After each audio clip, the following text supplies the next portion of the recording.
வணக்கம் மக்களே, நான் உங்கள் ஆண்டவர் இது உங்கள் ஆண்டவர் அடுப்பாங்கரை. என் கூட இன்னொருத்தருங்க இருக்காங்க. சொல்ல மாட்டீங்களோ? சொல்லுங்க நீங்களே சொல்லுங்க. எல்லா மக்களுக்கும் இன்னைக்கு விநாயக சதுர்த்தி நல்வாழ்த்துக்கள். ஓகே மக்களே, இன்னைக்கு விநாயக சதுர்த்தி. அதுவுமா நாம என்ன பண்ண போறோன்னு தெரியுமா? உனக்காச்சும் தெரியுமாமா? நேத்து லட்டு பண்ணோம், முந்தா நேத்து பாயசம் பண்ணோம், மீதி என்ன இருக்கு? கொழுக்கட்டை தான். கரெக்ட். ஓகே மக்களே, ஸோ நம்ம இன்னைக்கு பண்ண போகிறது டிஷ்ஷோட பேர் நான் என் ஸ்டைல்லே சொல்கிறேன். என் பக்கத்தில் இருக்கிறது கூமுட்டை. நான் இன்னைக்கு பண்ண போகிறது கொழுக்கட்டை. ஓகே, இப்போ இந்த டிஷ்ஷு கொழுக்கட்டை எப்படி பண்ண போகிறோன்றதை பார்ப்போம். எள்ளு கொழுக்கட்டை எப்படி பண்ண போகிறோன்றதை பார்ப்போம்.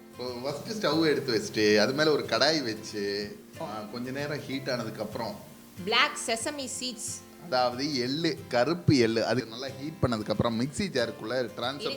200 கிராம் போடுங்க போதும், இவர் பேச்செல்லாம் கேட்காதீங்க.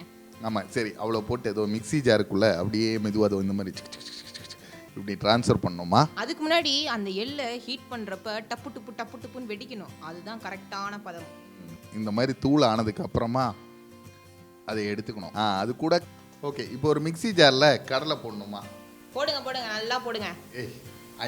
பொட்டு கடலை போடுறோம். போட்டாச்சு. இப்போ எடுத்து பார்த்தா இந்த மாதிரி இருக்கும். பொடியாச்சா? ஆச்சு.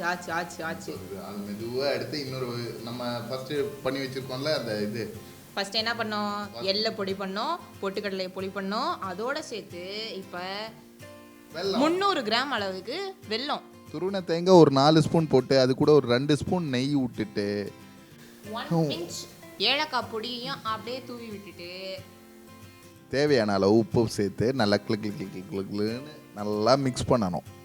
பண்ணியாச்சு. பக்கத்தில் இருக்கிற கடையில இருந்து அரிசி மாவு வாங்கிட்டு வந்து பச்சரிசி மாவு வாங்கிட்டு வந்து அது கூடவே நெய் விடுங்க. ஒரு 2 ஸ்பூன் நெய் விட்டுட்டு கூட தேவையான அளவு உப்பு போட்டு தண்ணி போட்டு நல்லா மிக்ஸ் பண்ணணும்.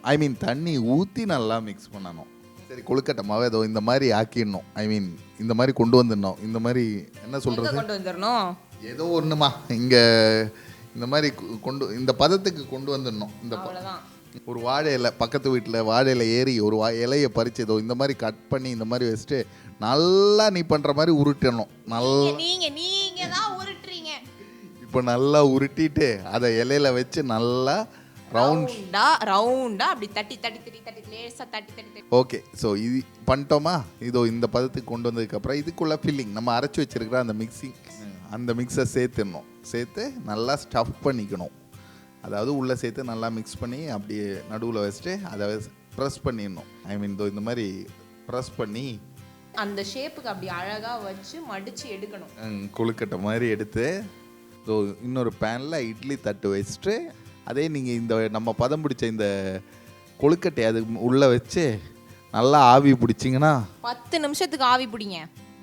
ஓகே, 10 நிமிஷம் கழிச்சு அந்த குக்கரை அப்படி டமால்னு ஓப்பன் பண்ணிங்கன்னா கொழுக்கட்டை ரெடி. ஓகே மக்களே, இன்னைக்கு நம்ம அழகான கொழுக்கட்டை, அதாவது எள்ளு கொழுக்கட்டை எப்படி பண்ணுறதுன்னு இந்த ஆண்டவர் அடுப்பங்கரையில் பார்த்தோம். இதே மாதிரி இன்னொரு புது டிஷ்ஷோட நான் உங்களை சந்திக்கிறேன். அது வரைக்கும் உங்களிடமிருந்து விடைபெறுவது உங்கள் ஆண்டவர் மற்றும் நாதான்.